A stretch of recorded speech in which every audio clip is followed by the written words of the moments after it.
Sem contar que muitas dessas manifestações artísticas do passado, que eles admiram, eles dizem que, sabe, são um referencial estético de beleza, estavam destinados a uma classe, uma categoria muito específica, eu já falei anteriormente sobre isso aqui, uma classe muito específica que tinha poder aquisitivo para poder financiar e adquirir essas obras. Então isso não era acessível à população no geral. Na maior parte das cidades do mundo, certas obras de arte não estavam abertas para o público.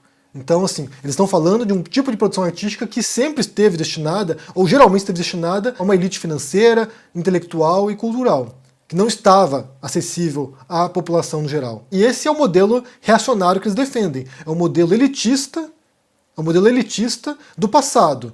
Porque esse passado que eles idealizam era um passado problemático também.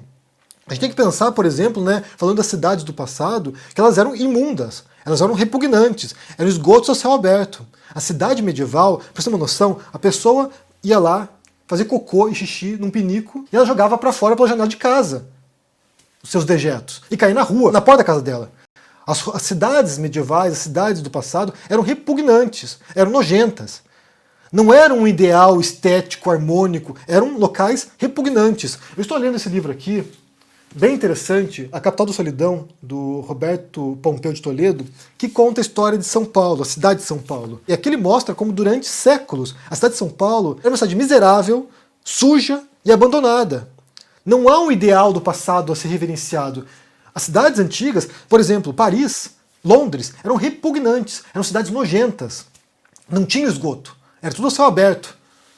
Basta pensar, por exemplo, né, que um pouco antes da Revolução Francesa acontecer, da população francesa se revoltar e pôr fogo em tudo, o rei da França havia mandado construir uma estrada contornando a cidade de Paris para que ele não tivesse que entrar com a carruagem dele em Paris, porque era tão repugnante, tão nojenta, que ele não queria ser obrigado a passar pela cidade. Embora haja certos méritos no passado em relação à produção artística, possa louvar, o passado não era bem assim não. Se a gente for pensar em comparação, por exemplo, essa pandemia que teve agora de coronavírus, se fosse 200 anos atrás, teria dizimado milhões e milhões e milhões e milhões de pessoas pelo planeta. Dezenas de milhões de pessoas teriam morrido. Porque não havia critérios higiênicos. As pessoas não sabiam como se cuidar das coisas. Se você pegasse uma doença, qualquer que fosse, podia ser uma sentença de morte para você.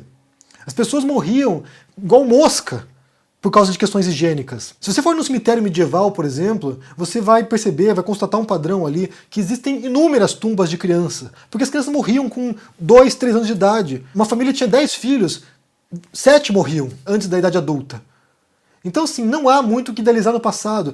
Claro, como falei, havia qualidades, mas, no geral, sinceramente, o padrão de vida atual nosso, né, em muitos sentidos, é muito melhor do que era 100 anos, 200 anos, 300 anos atrás. E o acesso à cultura é muito mais fácil e muito mais abrangente. Você pode hoje, você, cidadão comum, pode hoje fazer um tour virtual e visitar o Prado, por exemplo, o museu aqui da Espanha. Você pode fazer isso. Você pode pegar lá e visitar as galerias, coisa que um brasileiro de 50 anos atrás, não poderia fazer. Você teria que pessoalmente viajar até Madrid e visitar o Prado. Mas como eu falei aqui, repito, o Brasil Paralelo ele está no limiar de uma crítica ao capitalismo, mas eles não ousam fazer isso. Em grande medida, o que eles fazem em seus documentários é preparar o solo para uma crítica radical ao capitalismo, ao modo como essa transformação no século XIX nos traz até hoje.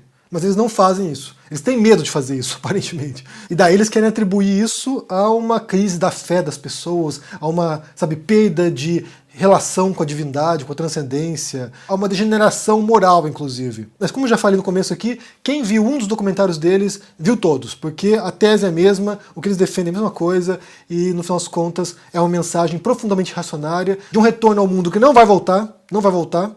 Houve a ruptura, a gente está nesse mundo agora. É isso.